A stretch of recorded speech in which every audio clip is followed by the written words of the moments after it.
સુરતના માંડવીમાં કરંજ જીઆઈડીસીમાં મોડી રાત્રે આગ લાગવાની ઘટના બની।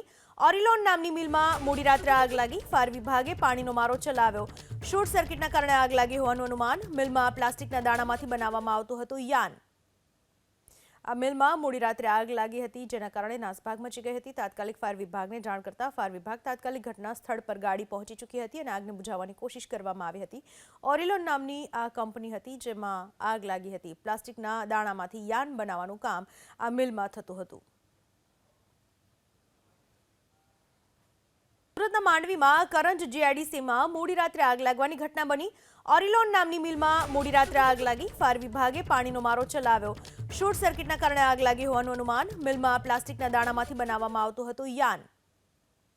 આ મિલમાં મોડી રાત્રે આગ લાગી હતી, જેના કારણે નાસભાગ મચી ગઈ હતી। તાત્કાલિક ફાયર વિભાગને જાણ કરતા ફાયર વિભાગ તાત્કાલિક ઘટના સ્થળ પર ગાડી પહોંચી ચૂકી હતી અને આગને બુઝાવવાની કોશિશ કરવામાં આવી હતી।